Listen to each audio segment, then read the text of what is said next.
Christmas, 1895. Snow falls softly on the Blue Ridge Mountains. Tucked away beyond iron gates stands a house that defies the word house. It's a palace, sprawling across 4 acres all under one roof. 35 bedrooms, 65 fireplaces. It's breathtaking, isn't it? But that's just the facade. Behind these magnificent walls are hundreds of invisible hands, working in boiler rooms and long service corridors, fueled by coal and steam. The bills for this dream piled up like a snowstorm. Then came taxes, and soon after, the Great Depression. The grand halls fell silent. To save the dream, the family had to make an impossible choice: open their private world to the public, turn their home into a museum, welcome crowds instead of enjoying quiet. But there's more to this story. There's female leadership, bold decisions, and a hidden price you won't see on any postcard. Can beauty make you immortal if it slowly eats your life? And the real question: who actually paid for Biltmore? And how much does this dream cost today? If you enjoy deep dives into Gilded Age architecture and the families who built these incredible homes, please like and subscribe, and tell me in the comments which house to explore next. Your support makes these detailed stories possible. Thank you for being here. Let's begin. Christmas morning, 1895. The Blue Ridge Mountains hold snow like a secret. The air tastes of wood smoke and pine. Beyond Asheville, North Carolina, past miles of forest, a private road climbs, leading to a residence that seems transplanted from a French fairy tale. Limestone walls, steep slate roofs, and turrets catch the winter light. Inside, it's a marvel of modernity for the 19th century. Electric lights, elevators, central heating from massive boilers, refrigeration, fire alarms, and call buttons discreetly set into the woodwork.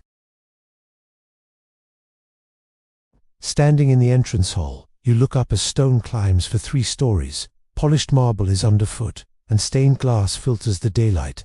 The architecture is designed to overwhelm, to announce that you have entered somewhere truly extraordinary. Step past the showpiece rooms, the library, the winter garden, the banquet hall with its triple fireplace, and you find the other side of Biltmore. Behind the beauty lies the infrastructure. Deep in the basement, boiler rooms the size of small factories burn coal to heat the massive house. The kitchens aren't for a family, they're for an operation. There are servants' quarters and hidden staircases, narrow and unadorned. Long service corridors, painted an institutional green and lit by bare bulbs, form a second circulatory system. Staff move through these arteries unseen, lighting fires before dawn and ensuring breakfast appears the moment it's wanted. Biltmore employed well over 100 people: maids, footmen, cooks, laundresses, stable hands, gardeners.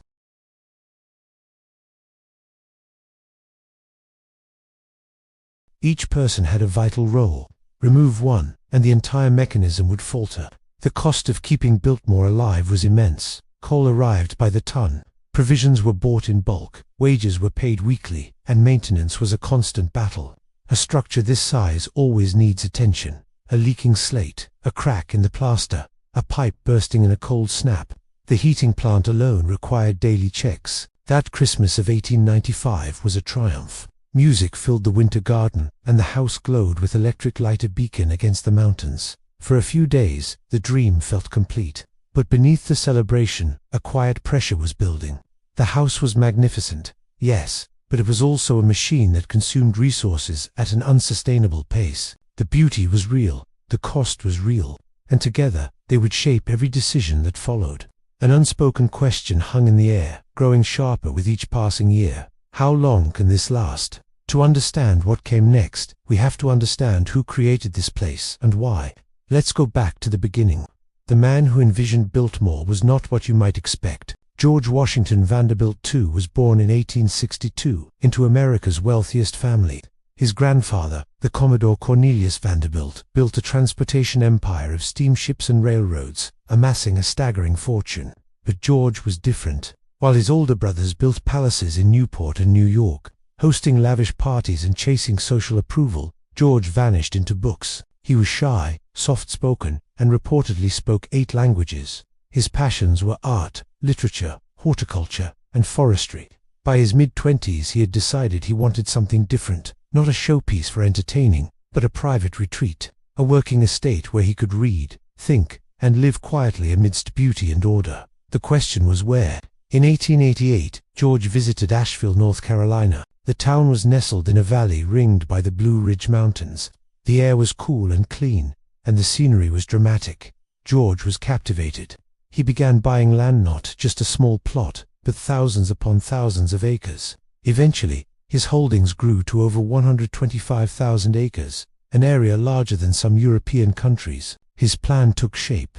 He wanted a house that combined European architectural tradition with modern American technology, grand enough to hold his art and library, yet practical enough to be a year-round residence. He envisioned an estate that could support itself, with farms producing food and forests managed scientifically to provide timber. The vision was ambitious, and it was incredibly expensive. The initial budget for the house alone was around $5 million, which would be well over $100 million today, and that was just the start. To bring this idea to life, George needed experts. He turned to two men whose names would become forever linked with Biltmore. The first was Richard Morris Hunt, America's leading architect. Trained in Paris, Hunt was a master at designing mansions for New York's elite, blending French Renaissance styles with modern construction. He knew how to create buildings that felt both historic and current. When George approached him, Hunt was at the peak of his career. He understood George's vision for a home that was not just a building, but a statement, a piece of art set against the vast American landscape. Together, they would create something that had never been seen before, a castle in the clouds that would test the limits of both architecture and finance. How do you build a dream? For George Vanderbilt, it started with a vision, but a vision needs designers. Enter Richard Morris Hunt, the celebrated architect, and Frederick Law Olmsted, the genius landscape architect behind New York's Central Park. Together, they formed the core team that would turn an ambitious idea into a breathtaking reality. Olmsted, already 70 years old when George hired him, had a firm philosophy. Landscape isn't just decoration, it's a living system. Plants, water, soil, and views must all work in harmony. His goal wasn't to conquer nature, but to reveal its hidden potential through patient, informed intervention. Hunt, on the other hand, was the master of structure and form. When he first arrived in Asheville, he immediately understood the scale of the challenge. The site was dramatic, a plateau above the French Broad River, but it was incredibly remote.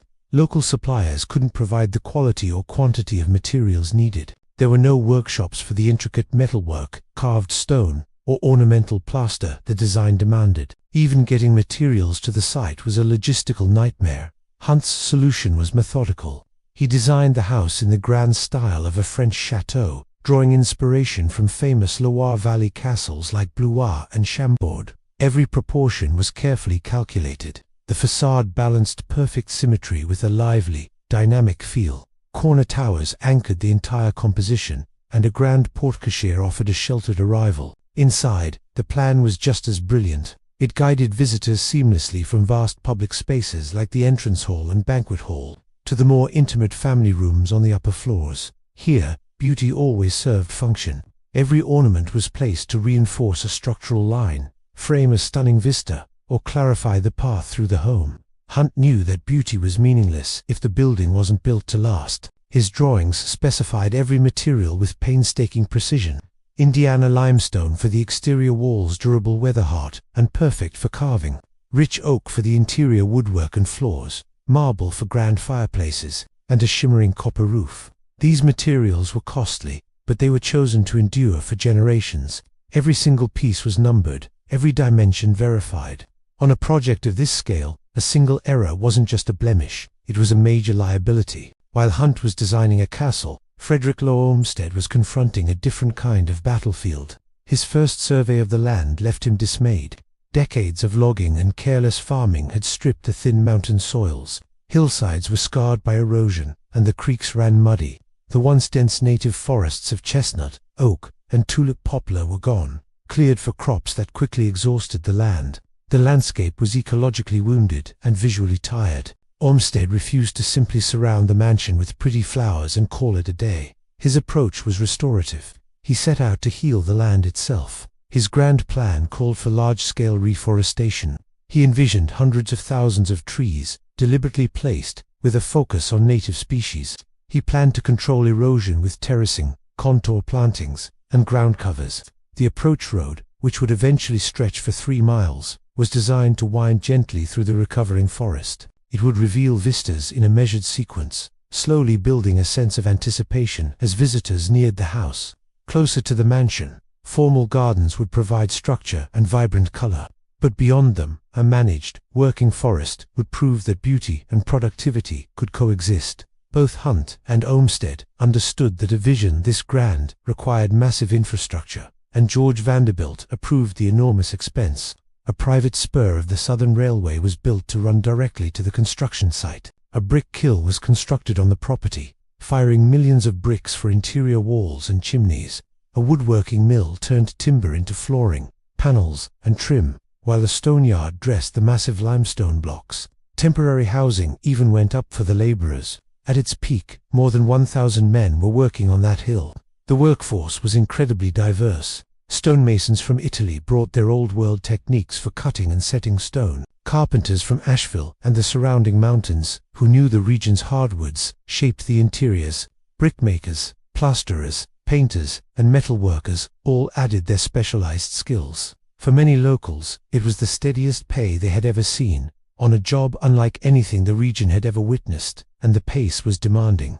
Carelessness was not tolerated. The logistics were simply staggering. Limestone blocks, some weighing hundreds of pounds, traveled from Indiana by rail. They were then moved by wagon from the railway spur up to the plateau. Oak beams, some over 40 feet long, had to be hauled up winding mountain roads. Sheets of copper for the roof arrived in carefully crated bundles. Every single nail, every pane of glass, and every light fixture was ordered, shipped, inventoried, and installed according to Hunt's exact specifications. Hunt and Olmsted worked closely, but they operated on different timelines. Hunt's house would take about 5 years to complete. Olmsted's forest, however, would take decades to mature. Both men knew they were creating something that was meant to outlast them. A quiet question lingered in the air, one they never voiced publicly, but both surely understood. Could even the vast Vanderbilt wealth sustain an ambition of this scale indefinitely? Construction officially began in 1890. The goal was to open the house for Christmas of 1895. The 5 years that followed were a testament to artistry and endurance. The work started with the earth itself. Before Hunt's chateau could rise, the ground had to be prepared. The chosen plateau was high above the river, but its surface was uneven. Crews had to dig the foundations deep into the mountain soil. The basement would house the estate's vital organs, boilers, coal bins, and storerooms, so the excavation was extensive. Tons of earth were moved by hand, by mule-drawn carts, and by pure sweat. Then came the stone. Limestone arrived by rail from Indiana quarries, with every block numbered and tagged to match Hunt's drawings. These weren't simple rectangular blocks. Many arrived pre-carved with arched surrounds, ornamental brackets, and decorative rosettes. Stonemasons methodically set each piece, course by course, following the plans. Mortar was mixed right on site. In good weather, the walls might climb a few courses a week, but the mountain rain and cold often slowed things down. Precision was the absolute rule. Hunt demanded tight joints and perfectly true lines. The Italian masons used techniques that had been honed over generations, cutting stone to carry immense loads, setting arches that locked themselves into place, and carving profiles that would weather with grace over time. Speed was never the point. The mandate was to build for centuries.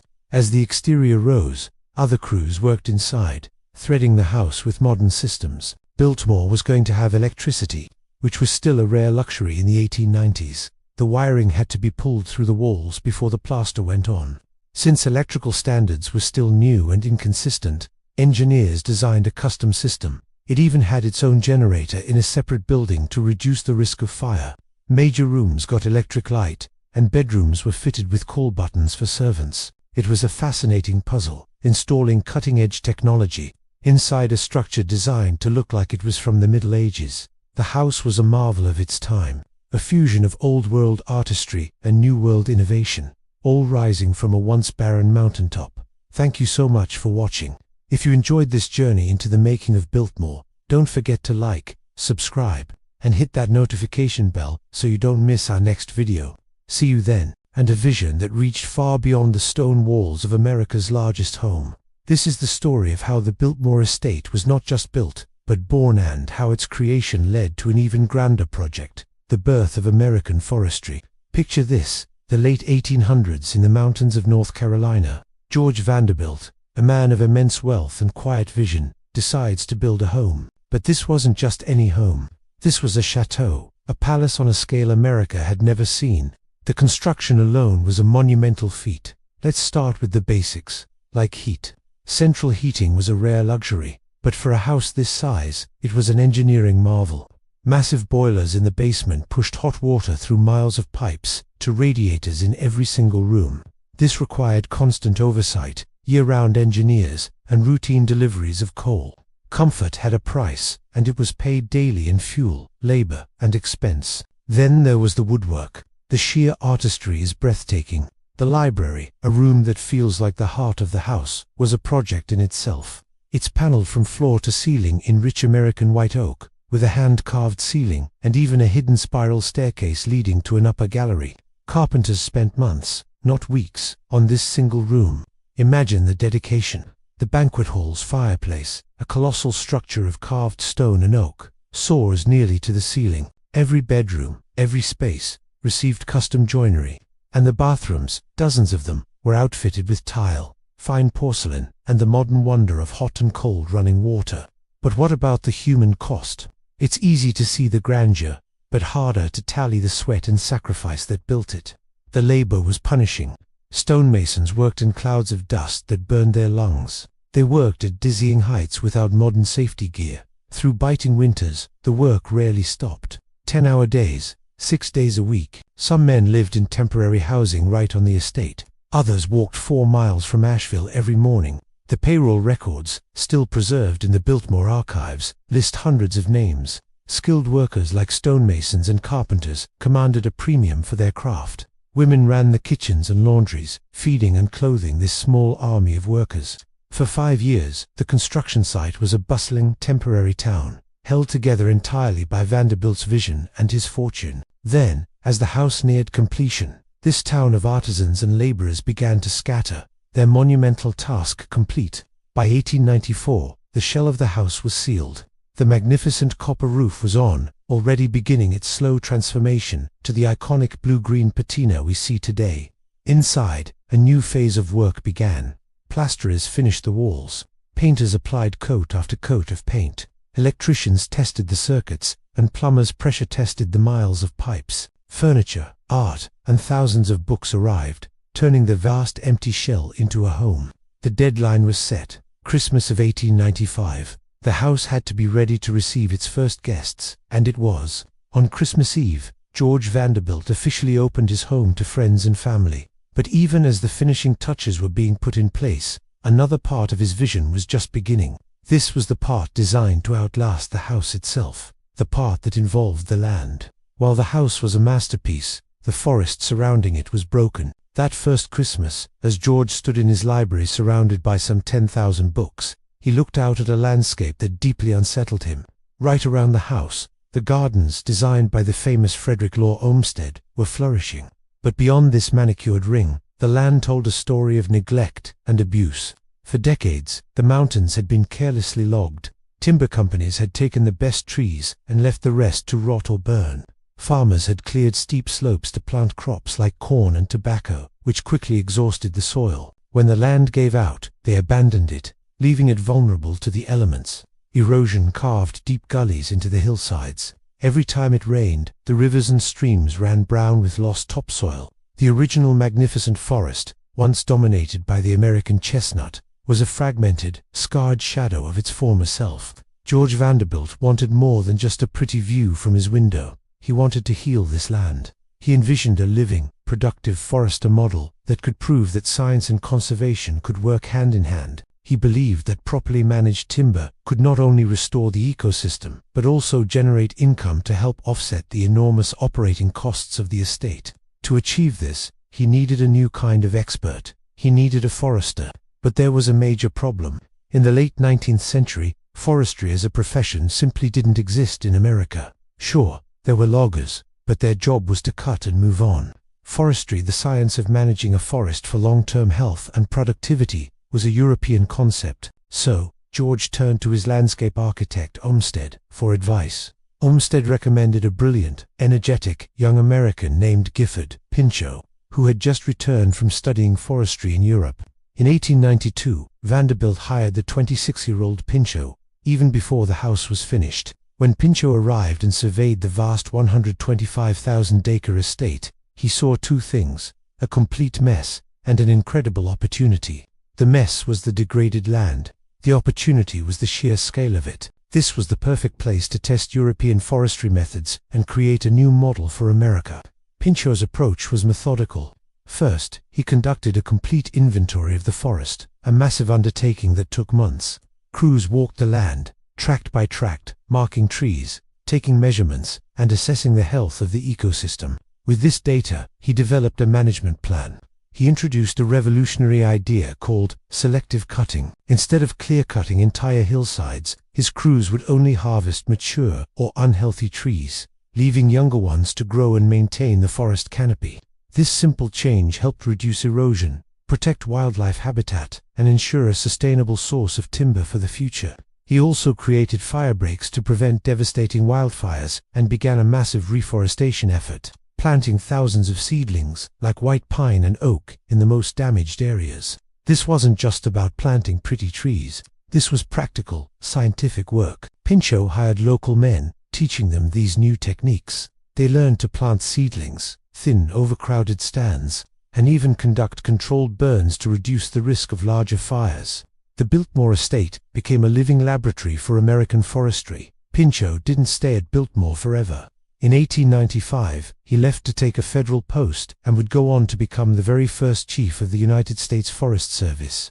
The lessons learned and the methods proven at Biltmore became the foundation for national forest policy for decades to come. George Vanderbilt then hired a German-trained forester named Carl Schenk to continue the work. Schenk not only expanded the forest management program, but took it a step further.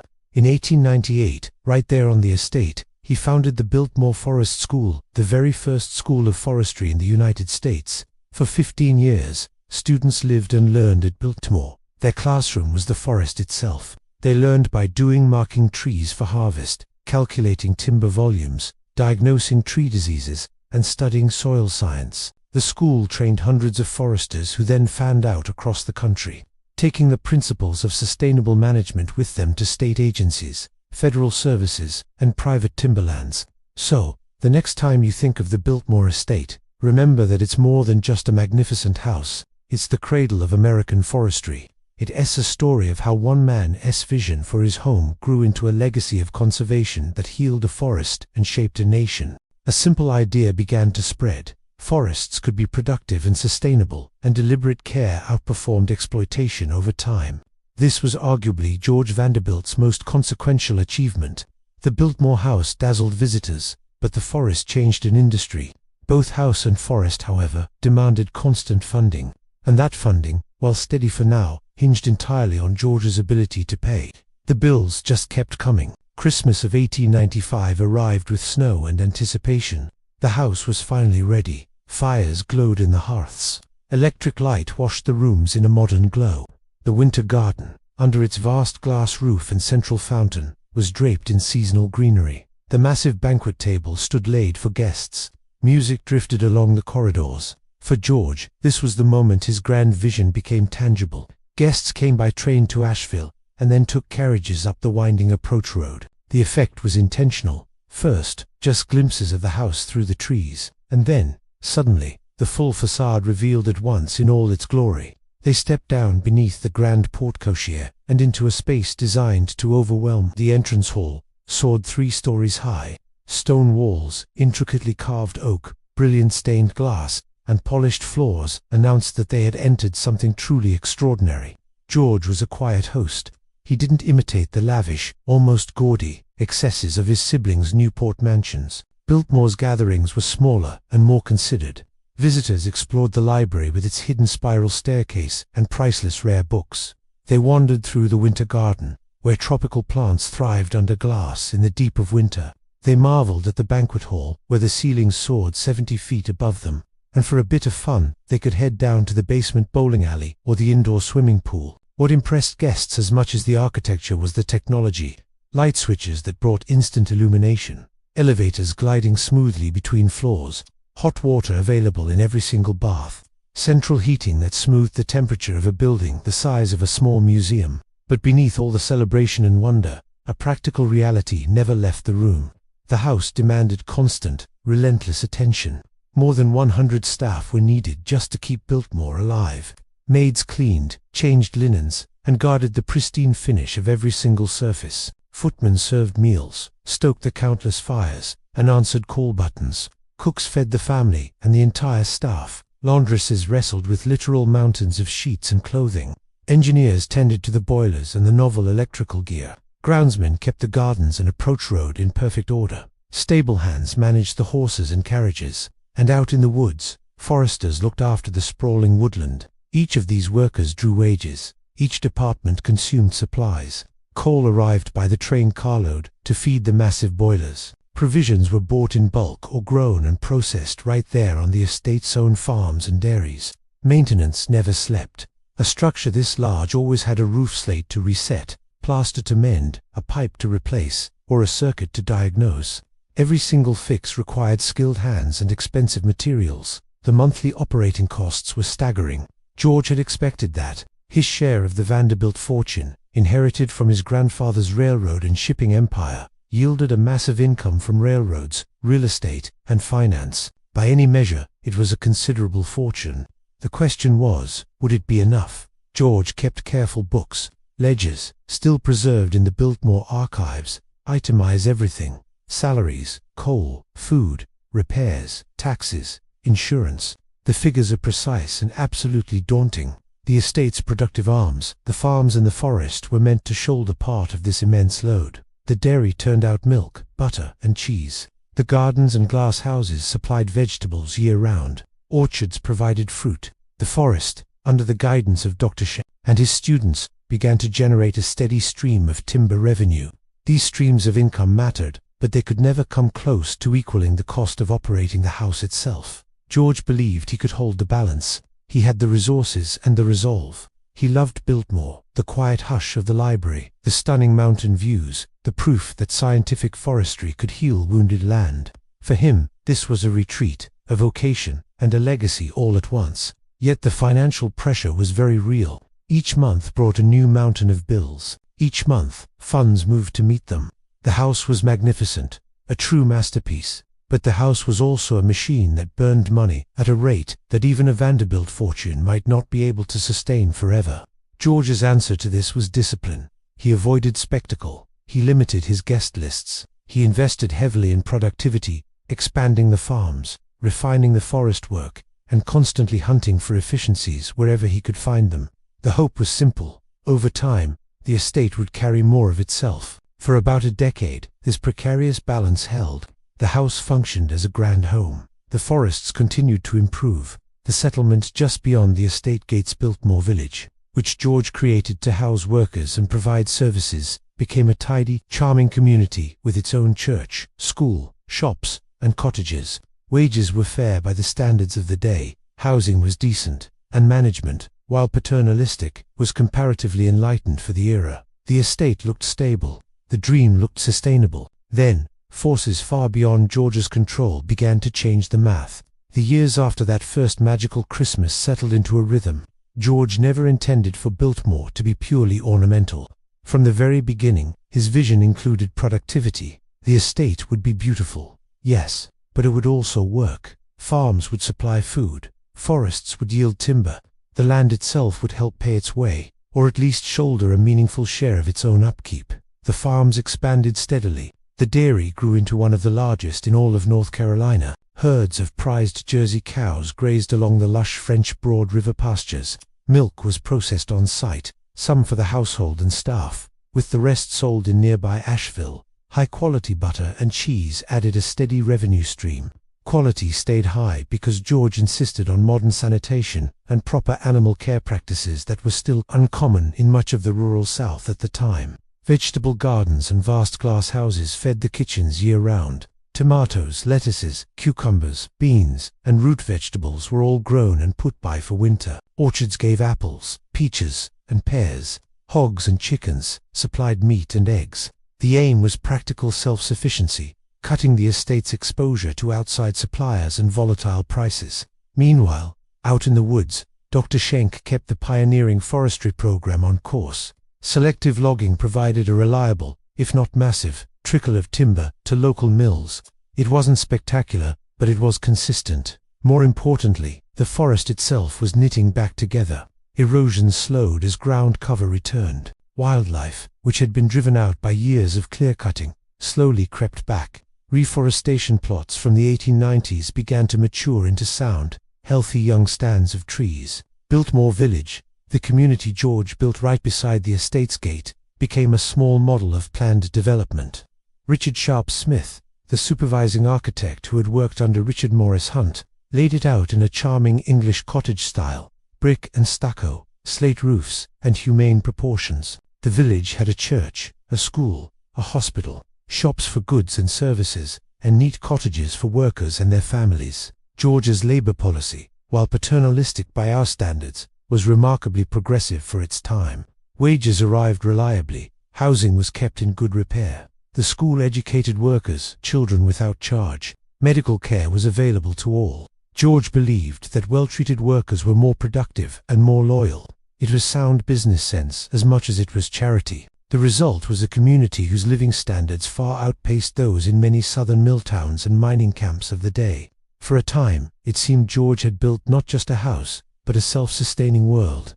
Social life at Biltmore was intentionally quiet. George Vanderbilt married Edith Stuyvesant Dresser in 1898, and she shared his preference for calm over chaos. They entertained selectively, favoring small dinners, weekend guests, and the occasional concert in the winter garden. It was a world away from the extravagant costume balls in Newport, where orchestras played until dawn. This restraint was partly about temperament. George genuinely preferred his library to a crowded ballroom, and partly about simple arithmetic. Every grand ball burned through thousands of dollars. Every house party required extra staff, extra food, and extra coal for the furnaces. The operating costs were already massive, and unnecessary displays only made the financial math worse.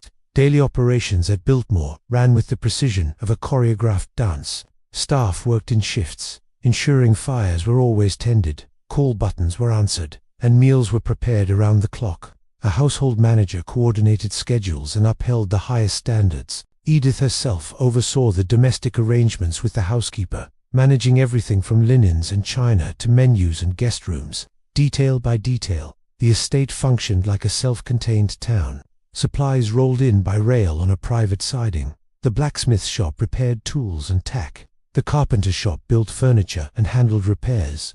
The garage even housed motorcars. George was an early adopter, seeing that automobiles would soon overtake carriages. For a time, this intricate system worked. Income from George's investments covered the estate's operating deficit. The farms and forests contributed their share. Biltmore employed hundreds of people, supporting families across the entire region and becoming Asheville's largest employer and a source of immense civic pride. Yet, the balance was delicate. The flow of cash had to be constant and unbroken. Any shock to George's investment income, a market downturn, a recession, would have an immediate and severe impact. There was very little room to cut costs without shuttering parts of the house or dismissing staff, actions that would fundamentally undercut the estate's entire purpose. George managed it all with meticulous care, watching every expense, chasing efficiencies, and refusing to tolerate waste. He hoped the estate's own productivity would continue to grow while costs steadied. But he couldn't foresee two major shocks on the horizon, one fiscal, one deeply personal, that would change Biltmore's destiny forever. The first shock came from Washington, D.C. By 1910, Biltmore had reached a kind of equilibrium. The house had been running for 15 years, its systems were settled, and the staff knew their roles inside and out. The farms were productive, and the forests, under scientific management, were generating a steady income from timber, while visibly recovering from decades of abuse. George and Edith had a daughter, Cornelia, born in 1900, and the family lived a quiet life, winters at Biltmore, summers traveling or staying at their other properties. The estate looked stable. The dream felt secure. Then, Washington changed the rules. In 1913, Congress ratified the 16th Amendment, creating a federal income tax. Until then, wealthy Americans paid very little direct tax to the federal government. There were local property taxes, of course, but for the most part, income went untaxed. This was the financial ground on which the Vanderbilt fortune had been built and had grown. The new income tax fundamentally changed the math. A significant portion of George's annual income, the very money that paid for Biltmore's enormous operating costs, now had to be sent to the federal government. The tax rate started low but quickly rose for top earners. Each year, George had to transfer substantial sums to Washington dollars that had previously paid for coal, salaries, and repairs. The effect was immediate.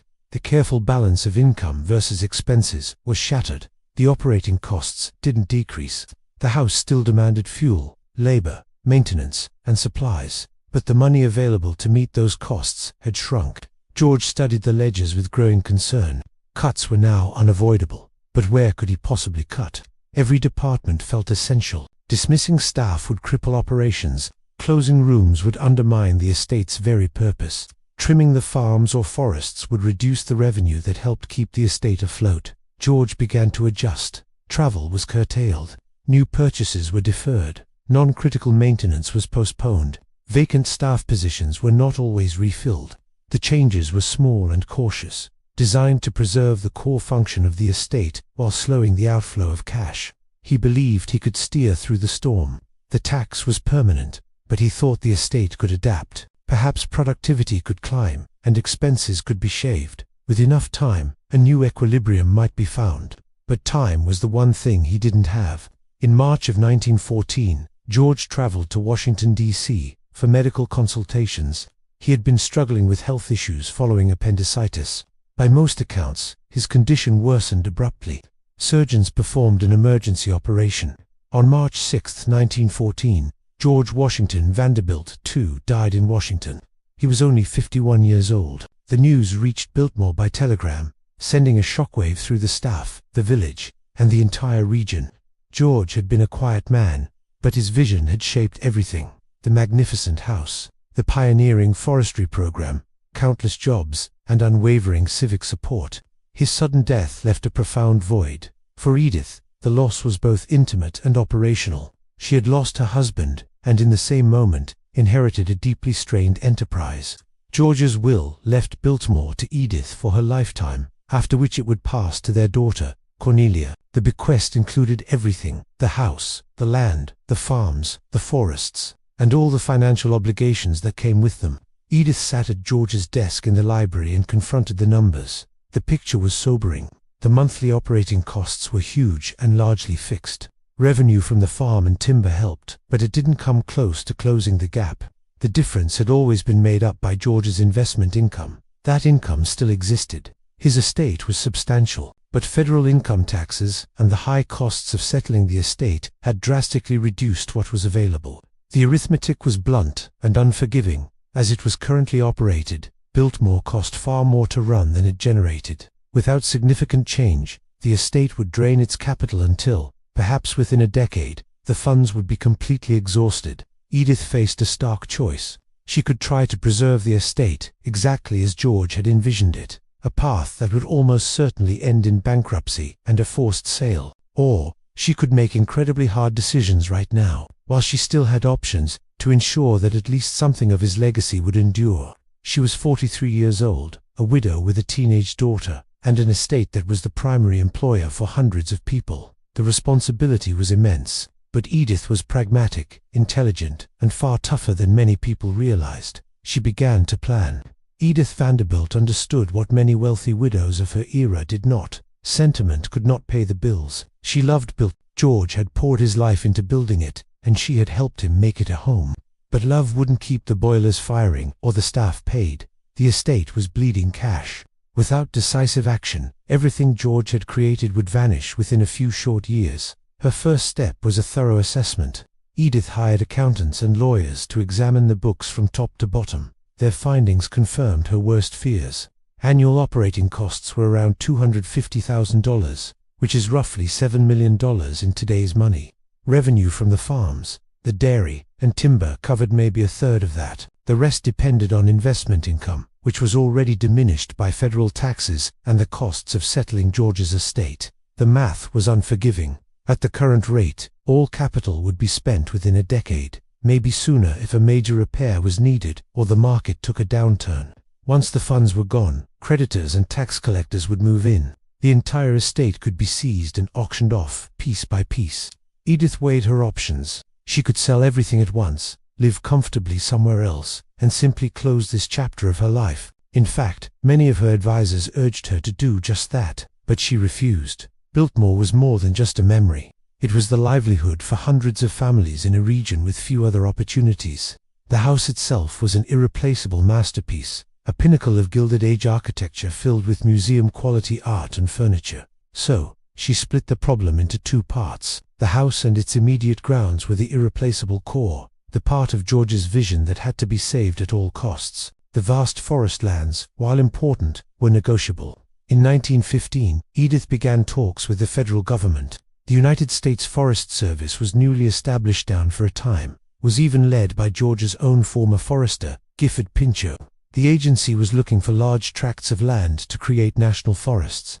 The land that George had painstakingly assembled and managed with scientific precision was exactly what the government wanted, a large, continuous area with proven potential for sustainable management. The process was long and complex. Surveyors had to mark the boundary lines. Appraisers had to set the values. Lawyers on both sides worked through the complicated terms. It was a monumental task, but for Edith, it was the only way to save the heart of Biltmore. In March of 1914, George Washington Vanderbilt II traveled to Washington, D.C. for medical consultations. He'd been struggling with complications from appendicitis. By most accounts, his condition took a sudden turn for the worse. Surgeons operated in an emergency, but it was too late. George died on March 6, 1914. He was only 51 years old. The news reached Biltmore, his sprawling estate in North Carolina, by telegram. The shock was felt by everyone, the staff, the villagers, the entire region. George had been a quiet man, but his vision had shaped everything. The magnificent house, the pioneering forestry program, countless jobs, and a network of community support. His sudden death left a massive void. For his wife, Edith, the loss was both deeply personal and overwhelmingly operational.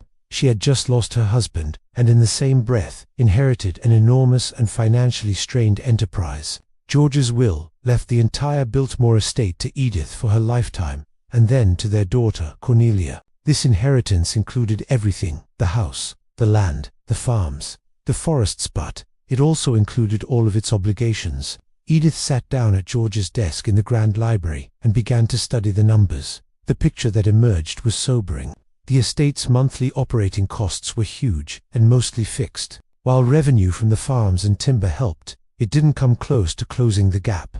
The difference had always been covered by George's personal investment income. While that income still existed, the estate itself was substantial. New federal income taxes and the high costs of settling the estate significantly reduced what was available. The arithmetic was blunt and unforgiving. As it was then operated, Biltmore cost far more to run than it generated.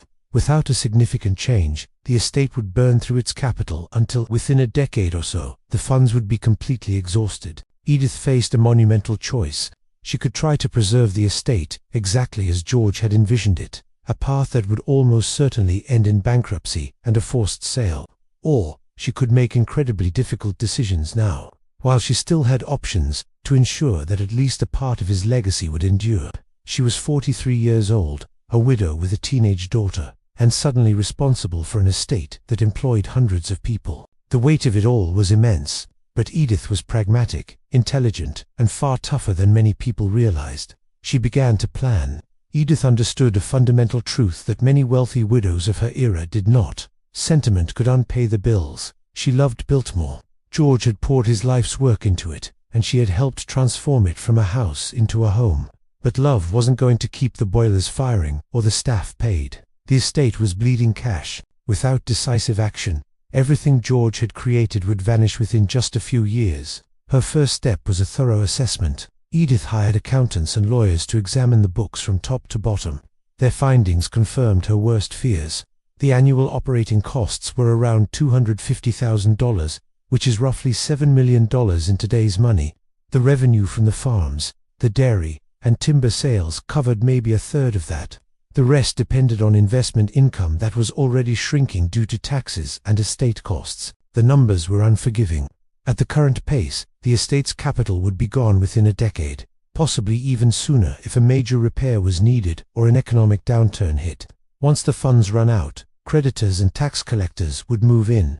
The entire estate could be seized and auctioned off piece by piece. Edith carefully weighed her options. She could liquidate everything, sell it all off, and live comfortably somewhere else, closing this chapter of her life. In fact, many of her advisors urged her to do just that, but she refused. Biltmore was more than just a memory. It was the lifeblood for hundreds of families in a region with few other opportunities. And the house itself was an irreplaceable treasure, a pinnacle of Gilded Age architecture filled with museum-quality art. So, she decided to split the problem. The house and its immediate grounds were the irreplaceable core, the part of George's vision that had to be saved at all costs. The vast forest holdings, however, while important, were negotiable. In 1915, Edith began talks with the federal government.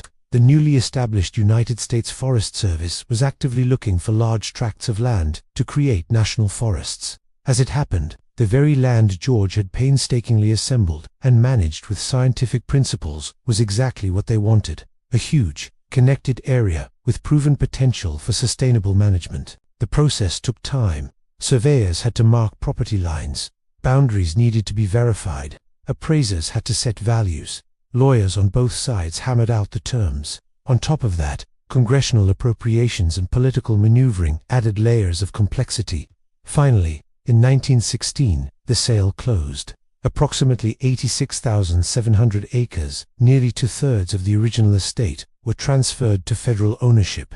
The government paid a fair price, though it was less than what George had invested in buying and improving the land. This massive transaction formed the core of what would become the Pisgah National Forest, named for Mount Pisgah, the beautiful peak visible from Biltmore's own terraces. The sale accomplished Edith's main goal. It generated the capital she desperately needed to pay off debts and create a financial cushion for what remained of the estate. It also ensured that George's pioneering forestry experiment would continue under federal care, protecting the very principles he had championed. With the sale complete, Edith retained about 8,000 acres around the house and Biltmore Village. It was still a substantial property, but it was now a manageable one. She could finally concentrate her resources on the core of the estate without the crushing expense of administering tens of thousands of acres of wilderness. Next, she turned to operational cuts. The number of staff was gradually reduced through attrition and some targeted layoffs. Edith did her best to soften the blow, offering severance when possible, writing letters of reference, and helping people find other work. Departments were consolidated. The household staff, which once numbered over 100, shrank to about 60. Still large, but sustainable. Maintenance was triaged. Essential systems like heat, electricity, and plumbing were prioritized. Cosmetic work and less urgent repairs had to wait. Entirely unused wings of the mansion were closed off. Vents were shut to save precious coal. The elaborate formal gardens were simplified to reduce the labor and resources they required. Edith also cut her own personal spending dramatically. Guest lists became much smaller. The lavish entertaining of the past became a rare occasion. Travel was kept to a minimum. Her focus shifted to her daughter Cornelia's education and the single-minded goal of keeping the estate solvent. Her method was calm, methodical, and unsentimental. She kept detailed ledgers, reviewed every account monthly, and questioned every single expense. She knew that restoring Biltmore to the full, glorious vision George had was no longer possible. The new goal was lean continuity, creating a smaller, more efficient operation that could live within its means. Throughout the 1920s, her strategy worked. The estate stabilized. The bills were paid. The staff received their wages. The house was maintained, even if not as lavishly as before. Biltmore survived. Cornelia grew up, married, and started a family of her own. Edith had weathered the storm and secured the future of her husband's legacy. But then, a new, even bigger storm was gathering on the horizon. 1929. The stock market fell. The Great Depression began. And for Edith Vanderbilt, the next crisis was here. The crash hit in October 1929. Stock values vaporized. Banks failed. Businesses shuttered their doors. Unemployment skyrocketed. An economy that had felt so prosperous and steady through the roaring 20s suddenly revealed its terrifying fragility. Fortunes evaporated. Even families with well-diversified investments watched their assets shrink into almost nothing. And Biltmore was not immune. The very investments that paid for the estate's operating income lost their value. Dividends, once a reliable stream of cash, thinned out or just stopped completely. The money Edith relied on for everything: wages for her staff, coal for heat, supplies for the farms, and constant repairs became dangerously uncertain. At the same time, the Great Depression gutted the local economy of Asheville and the surrounding mountain counties. Tourism, which had been booming in the 1920s as Americans discovered road trips into the beautiful Blue Ridge Mountains, vanished almost overnight. Vacations were a luxury nobody could afford anymore. Hotels stood empty. Restaurants closed their doors. Shops struggled just to survive. Unemployment in the area soared past 20%. Edith Vanderbilt was facing a grim reality. Her income had plummeted. Her expenses, though far leaner than in her late husband George's era, remained substantial. The estate's farms and forests did produce some revenue, but it was nowhere near enough to fill the massive financial gap. She could make further cuts, of course. She could dismiss more staff, darken more rooms, postpone all but the most urgent emergency maintenance. But there was a limit. There was a point beyond which the house itself would begin to fail. You see, massive stone structures like Biltmore demand constant care. Neglect invites water in. Water breeds rot. Plaster loosens and crumbles. Small problems quickly become massive, structural ones. Just a few years of being underfunded could cause damage that would take decades and a fortune to undo. Edith even considered selling the estate. Brokers came to her with proposals to break up the vast land for development. But who would buy land in the middle of a depression? And even if she managed to sell off some parcels, the magnificent house would likely be doomed. It was too large, too expensive to run, and completely impractical for any use other than the one George Vanderbilt had originally intended. Then, the historical records are a bit unclear on who exactly suggested a radical idea. Open Biltmore to paying visitors. Now, for someone of Edith's class and generation, this idea was almost scandalous. Privacy was a creed. The thought of complete strangers filing through your private rooms, studying your personal possessions, it felt unthinkable. It felt like a violation. But Edith was, above all, a pragmatist. She had already made incredibly difficult decisions. She had sold off 2/3 of the mountain land George had so lovingly acquired. She had cut staff, closed entire wings of the house, and simplified its operations to the bone. Opening the doors to visitors, when you looked at it logically, was just the next necessary adaptation, and it offered something more than just financial relief for the estate. The city of Asheville was desperate for work. If Biltmore could draw tourists back to the area, those travelers would need places to stay, places to eat, and places to shop. They would spend money in local hotels, restaurants, and on the quiet streets of the city. The estate itself would need to hire people guides, ticket takers, grounds crews. At a moment of near universal idleness, this could put people back to work. It could be a lifeline for the community. She made her decision.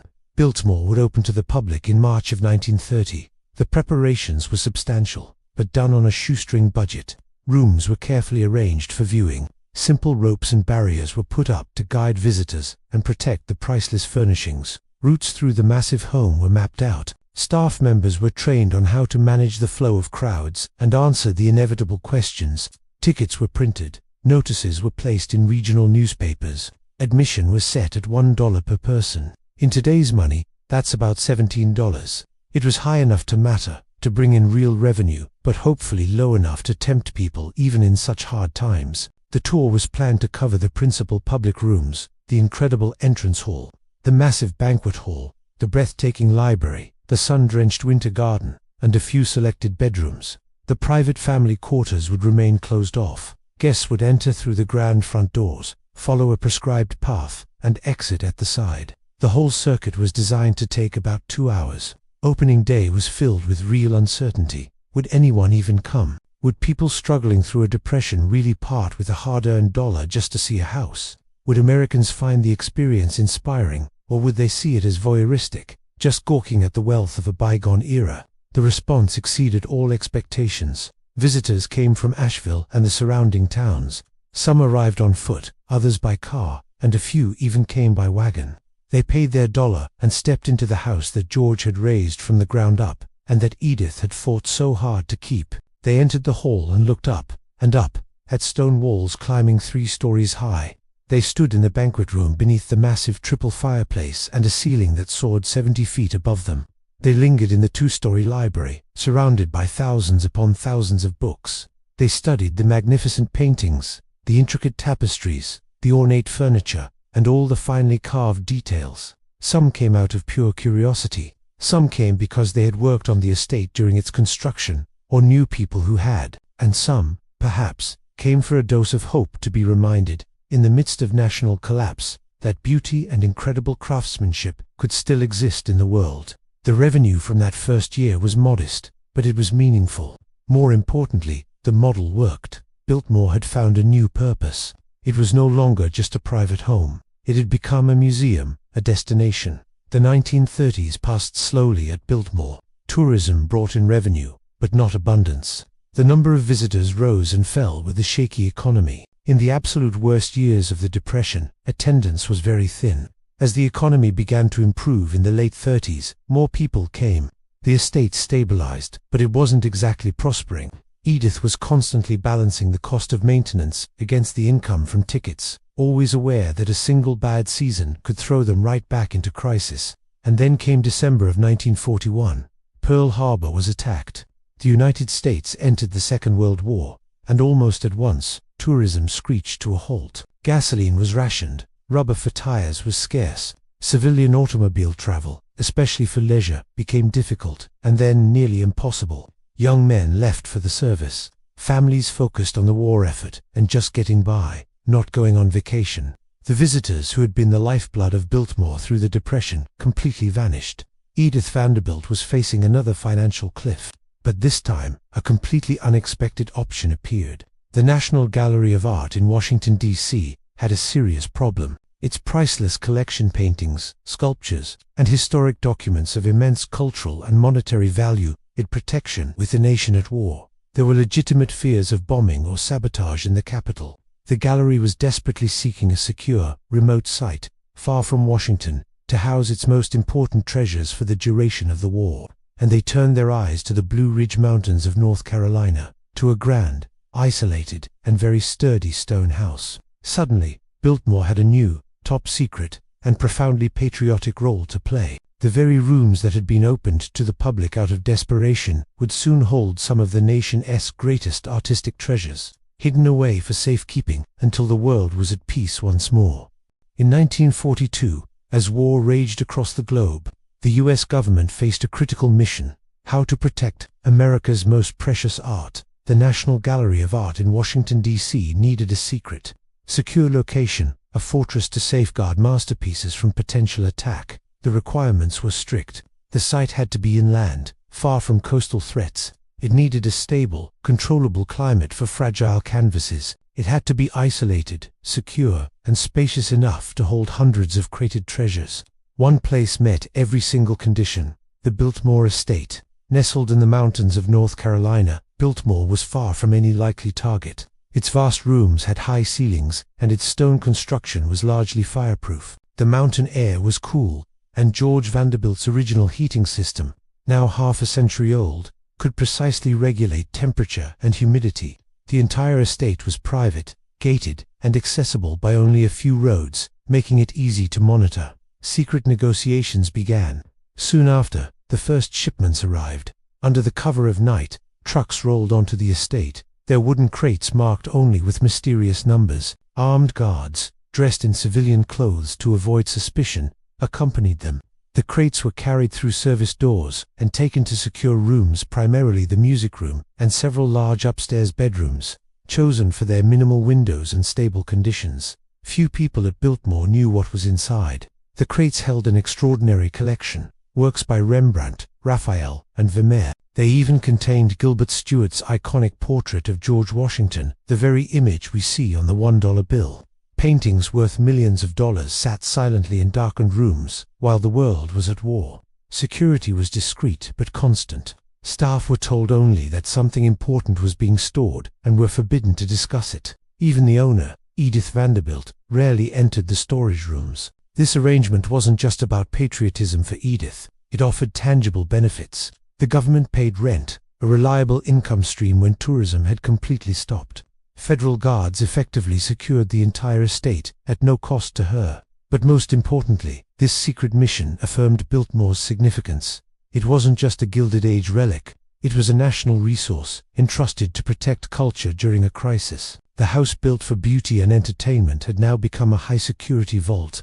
When the war ended in 1945, the National Gallery began retrieving its treasures.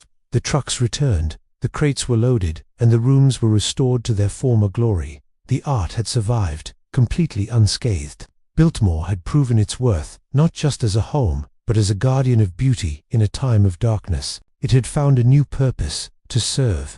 Edith realized that if the estate could serve, it had a value far beyond her husband's original vision, and if it had that value, it deserved to endure. The question was, how? The post-war years brought new challenges. Edith was aging, and the future of the massive, costly estate was uncertain.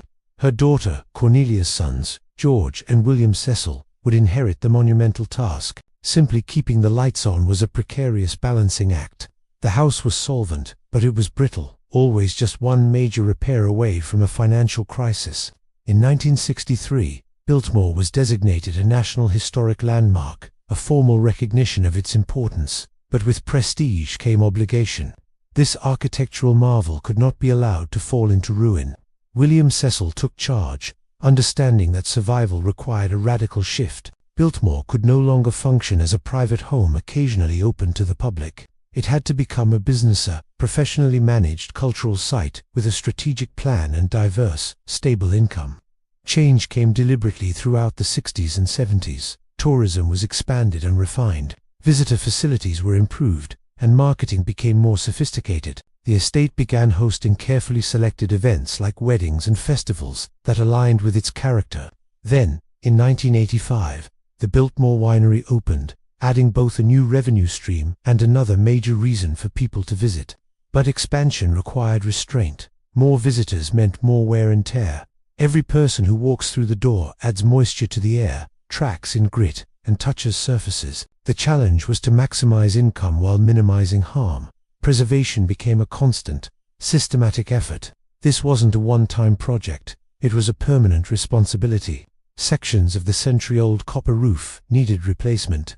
Limestone carvings softened by weather required meticulous conservation. The electrical and plumbing systems, dating back to the 1890s, had to be modernized without compromising the historic character. This work was painstaking and expensive, requiring specialized craftspeople, stone carvers, plasterers, and metalworkers.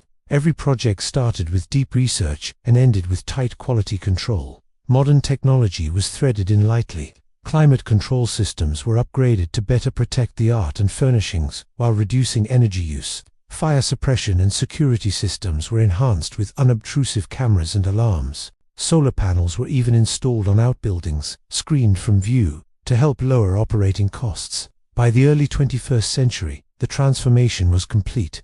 Biltmore had become one of America's most visited historic houses, drawing over 1 million guests annually and employing around 2,000 people. What began as one man's private refuge, built with Gilded Age capital, survived through relentless adaptation. It survived because of Edith's hard choices, the family's willingness to share what was once private, and the clear-eyed recognition that preservation requires public access and professional operations. The house George built for quiet study now serves millions. The lesson is plain: beauty alone is not enough. Grand visions need resources, and resources without adaptation will eventually fail. Biltmore endured because its stewards were willing to change its purpose while fiercely protecting its essence. It survived because it learned to serve. If you enjoy deep investigations into Gilded Age architecture and the families who built it, please like this video and subscribe to the channel. Your support makes these detailed stories possible. Tell me in the comments, which historic house should we explore next?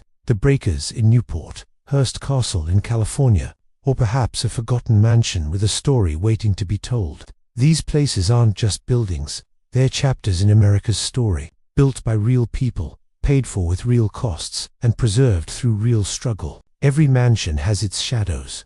Every dream has its price. Thank you for watching. I'll see you in the next investigation.